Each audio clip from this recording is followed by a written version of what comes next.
Assalamualaikum warahmatullahi wabarakatuh. Sobat Kabar Banten, kembali kita bertemu dalam cara podcast Kabar Banten. Dan kali ini kita kedatangan tamu yang sangat spesial, seorang aktivis pemuda, kemudian mantan anggota KPU Provinsi Banten yang dulu sangat intens mengurusi soal-soal kepemiluan. Nah, saat ini beliau adalah ketua atau koordinator Jaringan Demokrasi Indonesia Provinsi Banten, yaitu Kang Saiful Bahri. Ya, Kang Saiful. Ya, tadi kita sudah ngupas tuntas soal Pilgub Banten 2024. Nah, sekarang saya ingin kita membahas soal pilkada di kabupaten kota. Nah, terutama pilkada Kota Cilegon. Nah, gimana Kang Saiful melihat peta politik jelang pilkada di kota? Karena dari sekian kabupaten kota di Banten, saya kira yang Cilegon ini yang paling dinamis ya. Sudah hampir 7 atau 8 orang yang sudah mulai muncul. Nah, sementara yang lain kan juga belum kelihatan. Gimana Kang Saiful lihat? Terutama kekuatan Jombang lah. Ya, baik Kang Lutfi. Sobat Kabar Banten, saya tentu tidak primordialis. Tentu bukan karena saya orang Cilegon yang hari ini masih berKTP Cilegon. Tentu ya saya bersyukur di mana pengalaman berkinerja dalam menjadi penyelenggara pemilu saya awali dari sejak Cilegon, saya menjadi ketua Panwaslu Kota Cilegon, ketua KPU Kota Cilegon.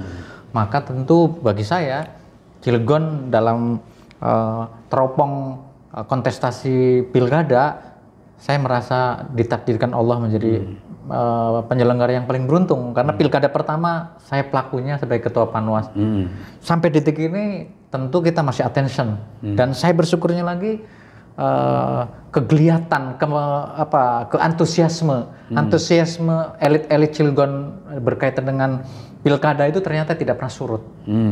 Di saat beberapa daerah termasuk kontestasi pilgub pun tidak lagi gegap gempita pada saat 5 tahun yang lalu atau Pilgub 2018 yang lalu ya.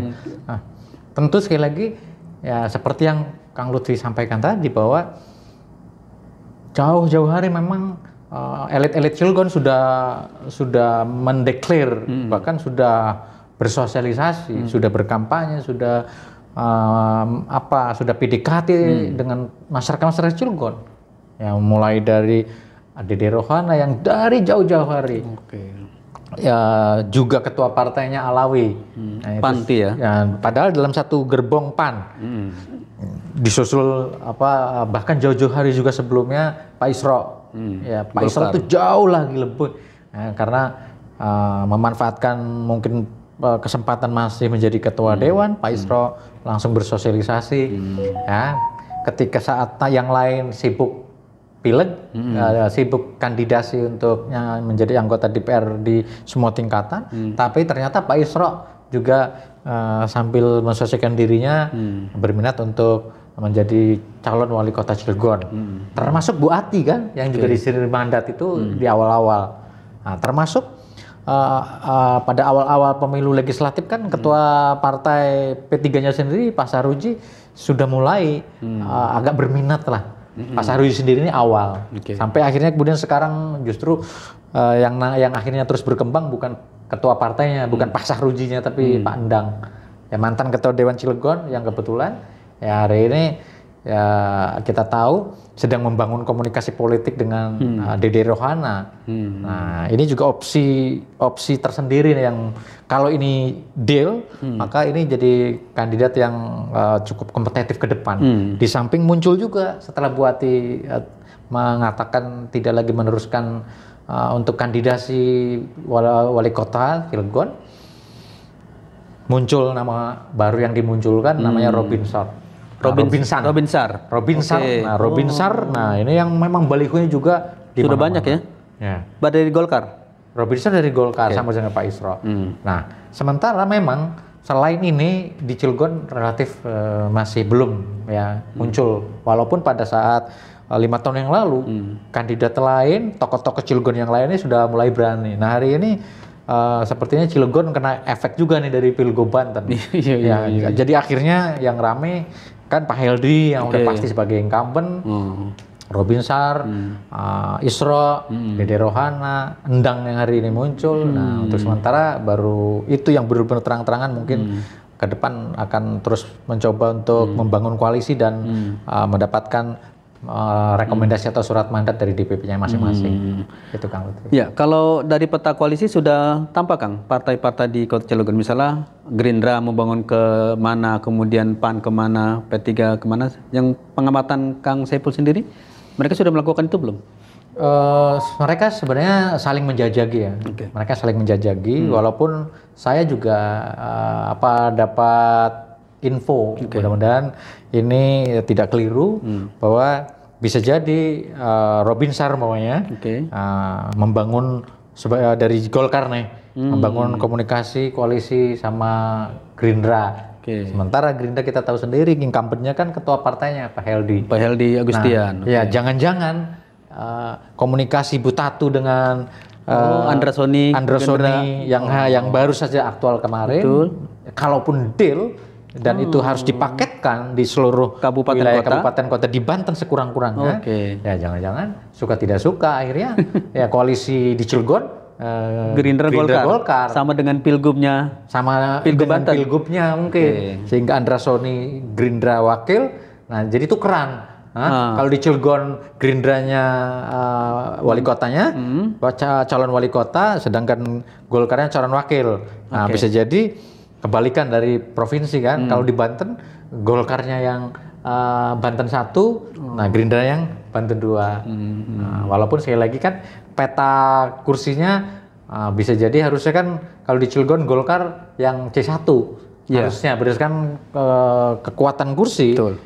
Berdasarkan kekuatan kursi, harusnya kan Golkar itu ya jangan jadi wakil harusnya karena dengan 8 kursi sebenarnya tanpa harus berkoalisi pun dia sudah pede maju harusnya. Dia sudah punya tiket. Ya, sama seperti capres PDIP kemarin, tanpa harus berkoalisi dia bisa mengajukan capres internalnya. Nah begitu pula Golkar Cilegon, kalau dia fight gitu ya dan pede banget, ya idealnya ya dia tanpa koalisi gitu loh. Sehingga kalau betul ini nanti tanpa koalisi ya kompetitornya adalah incumbent. Gerindra mungkin berkoalisi dengan PAN yang kemarin sudah dijajagi dengan Alawi. Karena Dede Rohana nggak mau kalau wakil. Gitu. Tapi pengamatan Kang Saiful, Golkar kira-kira berani nggak mengambil langkah tegas? Saya udah nyalon aja lawan incumbent. Ya kalau melihat Dewan Pembinanya, Dewan Pembina Golkar Pak Iman Aradi yang saya kenal betul, harusnya itu dilakukan menurut saya. Kenapa? Karena tentu saja martabat sebagai pemenang pemilu itu, ya itu yang harus dipertaruhkan. Karena bagaimanapun itu adalah tiket yang teramat murah kalau akhirnya dikompensasi dengan wakil gitu kalau menurut saya. Iya. Jangan-jangan nanti kok akan berimbas lagi ke pileg 5 tahun ke depan. Jangan-jangan ini ngefek nanti. Akhirnya publik yang mungkin ya fan-nya Golkar kecewa karena ternyata kita cuman wakil wali kota kan. Padahal kita ini pemenang pemilu. Nah, jangan-jangan ini ke depan akan jadikan alibi masyarakat untuk ya sudah kalau gitu kita tidak milih Golkar lagi. Nah, itu resiko. Jadi prediksi saya akan penuh resiko. Nah, resiko bisa jadi juga bisa tidak 5 tahun ke depan. Jangan-jangan Golkar tidak lagi pemenang pemilu. Variabelnya bisa jadi masyarakat kecewa karena ya tiket yang luar biasa itu yang harusnya dipakai untuk merebut kembali takhta yang selama ini menjadi milik Golkar sejak pertama kali pilkada langsung pertama di Indonesia. Itu kan pemenangnya Partai Golkar. Maksudnya kader Golkar lah. Pak Safaat 2 periode kader Golkar, Pak Iman Aradi 2 periode kader Golkar, yang kemudian diselang muncul ya Pak Heldi walaupun awalnya berkarya, tapi poinnya kan sebenarnya hari ini Golkar harusnya berfokus pada meraih kembali kejayaan sebagai pemimpin eksekutif di Kota Cilegon, Kang. Ya, Tapi kan gini Kang Saiful, kalau oke lah, Golkar misalnya tidak mau kehilangan masa kejayaan di kota Cilegon ya dengan mengambil posisi kedua. Tapi kan kalau dulu mungkin masih ada ya katanya keluarga besar almarhum TBA Safat Jombang Paat, gitu ya. Nah, tapi kan sekarang sosok Robin Sar ini kan saya tahu, saya dengar juga bukan kelompoknya, bukan masuk keluarganya, ya bukan terahnya Jombang. Terah Jombang. Nah, apakah kemudian keluarga Jombang masih berhitung strategis nggak kalau misalnya kita sendiri nih maju melawan incumbent Pak Heldi yang dari Gerindra, atau memang mereka punya pikiran strategi berbeda? Oke lah, kita sementara ngalah nomor 2, setelah itu baru kita rebut nomor 1. Ada nggak pikiran-pikiran, atau jangan-jangan mereka sedang mendiskusikan apa yang harus dilakukan? Baik, strategi yang Kang Lutfi sampaikan itu juga bagian dari desain yang bisa jadi dipilih. Sekali lagi, bisa jadi desain untuk sementara yang ngenek dulu gitu ya. Untuk jadi Golkar untuk sementara ikhlas dulu menjadi wakil karena Heldi hanya tinggal 1 periode ini. Berikutnya ke depan justru Golkar akan merebut kembali. Bisa jadi, belum tentu. Ya, kalaupun akhirnya Robin Sar yang ditakdirkan terpilih wakilnya, tapi pada saat 5 tahun berikutnya harus maju, belum tentu. Belum tentu juga Robin Sar. Tapi bisa jadi adalah anggota DPR Provinsi Banten yang hari ini terpilih dari keluarga Jombang. Ya, bisa jadi itu. Menurut saya untuk ke depan. Kalau memang sekali lagi Golkar masuk kekuasaan eksekutif di pemerintahan. Kalau kalkulasi strategisnya untuk masa depan ke depan lebih taktis itu, saya pikir dalam dunia politik tidak ada yang tidak mungkin. Tidak ada yang tidak mungkin. Bahkan prediksi saya yang terakhir ini yang berpeluang untuk kemudian dipilih. Oke, Kang Saiful, tadi kita sudah banyak bicara soal sosok Heldi, termasuk juga sosok Robin Sar. Sekarang saya ingin bertanya soal sosok Dede Rohana nih. Dede Rohana saya kira juga sangat masif juga ya, mengkampanyekan dirinya lewat media sosial, lewat baliho, lewat jaringan-jaringan tim sesnya di Pileg. Nah, bagaimana peluang Dede Rohana untuk menjadi nomor 1 di Kota Cilegon? Ya, sebenarnya dari aktivitas politik yang masif, yang penuh vitalitas dilakukan oleh anak muda yang namanya Dede Rohana yang memang saya kenal betul sejak yang bersangkutan masih mahasiswa, karena dia ketua IMC dan saya Dewan Pembina IMC. Jadi saya Ikatan Mahasiswa Cilegon. Ikatan Mahasiswa Cilegon. Jadi saya tahu betul. Saya tahu betul Adinda Dede Rohana ini yang penuh vitalitas ini, saya tahu betul, sehingga menurut saya seandainya Dede Rohana mampu meyakinkan DPP, sekali lagi seandainya Dede Rohana mampu meyakinkan DPP PAN ya? DPP PAN maksud saya, di PAN dia dapat tiket untuk ya sekali lagi Cilegon 1, tentu saja dengan catatan ya pasangan wakilnya support gitu ya, pasangan wakilnya elektabilitas, terus jaringan pemilihnya, dan yang terakhir tentu syarat utama logistiknya kuat. Bisa jadi Dede Rohana kompetitor yang tidak boleh dipandang sebelah mata oleh incumbent Heldi. Masih ada lagi sebenarnya selain Dede Rohana sebenarnya yang menjadi kompetitornya Heldi, Pak Isro. Isro itu dari Golkar juga ya? Iya, yang hari ini ketua Dewan, ketua DPR Kota Cilegon. Kenapa Kang Isro dipandang kompetitor yang potensial? Ya lagi-lagi seandainya DPP Golkar nanti rekomnya, rekom terakhirnya justru kepada Pak Isro, maka dan Pak Isro memilih wakilnya juga dengan wakil yang tadi, yang elektabilitasnya juga akan mensupport ya Pak Isro, ditambah lagi modal finansialnya juga memadai, maka sekali lagi ini akan ya tidak akan juga merepotkan Pak Heldi, karena Pak Heldi sendiri kan juga tidak lagi akan berpasangan dengan wakil yang sekarang, Pak Sanuji. Saya dapat kabar sepertinya Pak Sanuji sudah tidak lagi PKS ya? Ya, dapat rekom dari PKS. Oh, kenapa tuh Kang? Ya saya nggak tahu, tapi nggak tahu juga, dalam politik kan bisa berubah. Karena ya info-infonya kan bisa jadi internal kader yang berasal asli dari Cilegon.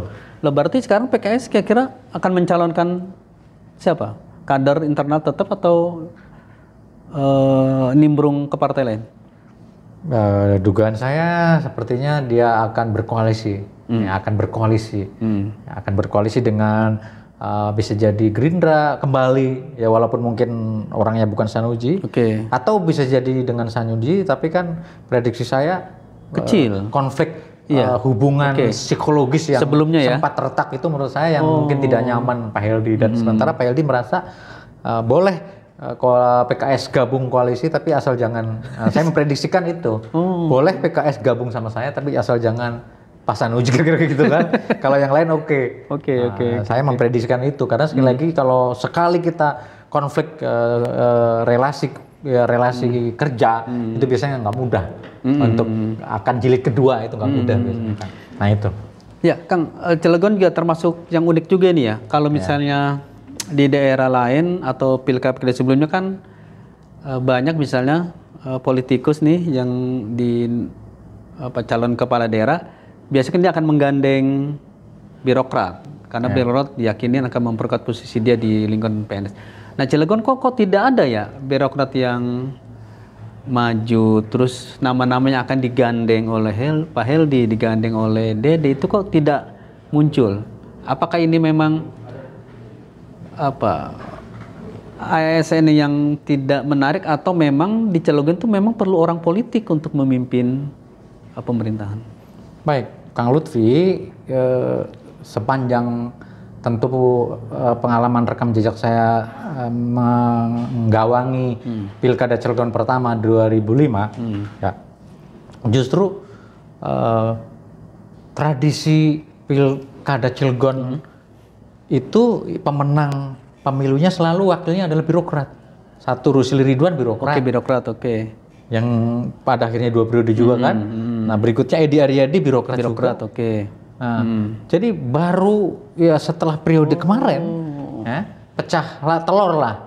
Ya, politisi dan politisi ya. Iya, murni politisi ya yang diambil. Heldi sama Sanusi. Ya Heldi sama Sanusi kan sama-sama politisi. Tapi ke depan saya yakin kandidat siapapun yang maju itu pasti pertimbangannya karena faktor kekuatan finansial. Kalau misalnya, karena fakta hari ini politik di kita memang hari ini sudah sepertinya mempersyaratkan ya syarat nomor satunya adalah kekuatan finansial. Nah kalau kekuatan finansialnya sudah nggak ada, elektabilitasnya juga ala kadarnya, ya siap-siap hanya sedekah saja.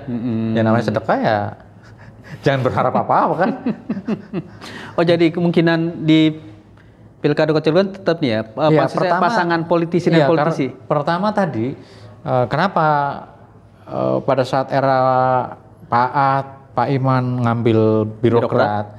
Yang pertama memang birokrat yang diambil pun pertama karena memang Pak At merasa powerful kan ketika itu. Yang kedua Pak At memang jualannya adalah bahwa tentu saya untuk melengkapi saya seorang politisi dan pengusaha, maka perimbangannya adalah orang birokrat.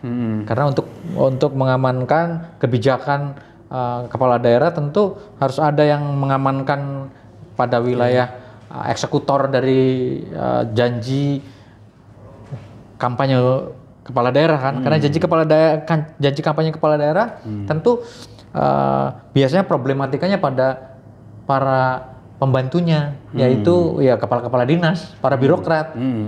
Nah, kenapa sekali lagi tidak menarik hari ini mungkin para birokrat? Ya satu, ya bisa jadi kepala daerah yang incumbent hari ini ya tidak pede bahwa kalau saya ngambil incumbent, kalau saya ngambil birokrat yang kita paham birokrat untuk sementara mungkin gizinya kurang, maka berpotensi kalah kan.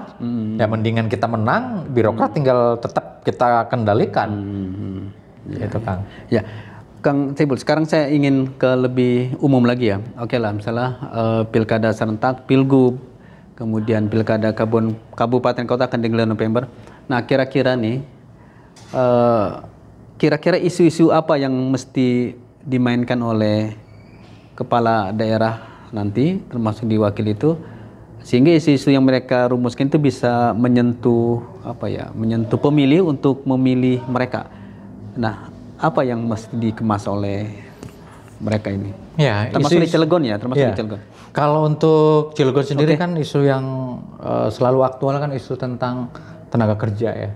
Karena isu ekonomi lah, wabil khusus tenaga kerja atau serapan warga masyarakat bekerja. Nah, siapa yang mampu? Makanya Pak Heldi kemarin, Kang Lutfi, kenapa Pak Heldi kemarin relatif memenangi pertarungan yang sengit, bahkan di luar dugaan akan bisa mengalahkan keluarga Jombang. Ya, mengalahkan Trah Jombang kalah. Karena kan Pak Heldi memenangi program janji kartu kerja. Dan kartu kerja ini yang kemudian membuat pemilih rasional di Cilegon untuk rela memilih lah.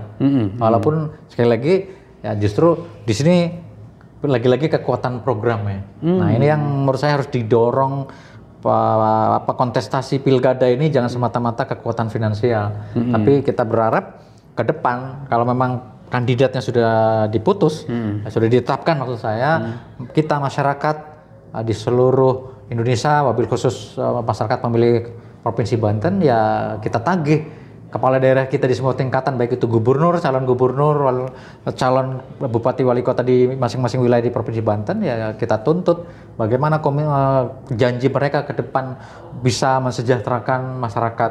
Karena ancaman 2025 sampai ke atas kan resesi ekonomi global kan. Nah, resesi ekonomi yang memang semakin nyata dengan situasi memanasnya di Timur Tengah dengan Iran dan Israel yang semakin keeksalasinya memanas ini akan semakin memperparah ya prediksi resesi ekonomi global kan. Nah, pertanyaannya ini juga harus dipersiapkan oleh kepala daerah di masing-masing wilayah, jangkar program kebijakan apa seandainya betul-betul terjadi resesi global. Nah, itu isu-isu yang menurut saya memang harus dituntut untuk dirumuskan oleh para tim ahlinya di masing-masing bakal pasangan calon ke depan kan. Karena sekali lagi kata kuncinya kita kan ingin jangan sampai kita ini hanya ngeributin politik demokrasi, tetapi pembangunan ekonominya seolah-olah nomor sekian. Padahal sekali lagi tujuan demokrasi pada akhirnya kan kesejahteraan rakyat. Nah, sejahtera itu kan indikator ekonomi kan. Jadi kita berharap politik demokrasi adalah sarana, tapi tujuannya adalah kesejahteraan rakyat. Nah, kesejahteraan rakyat itu berarti memperhatikan pengembangan UMKM, karena walau bagaimanapun ternyata ada pengalaman krisis termasuk COVID kemarin yang paling bertahan justru adalah pelaku UMKM kan. Sekarang jangan sampai ini kemudian luput dari perhatian ya. Iya, perhatian janji kampanye calon kepala daerah di semua wilayah.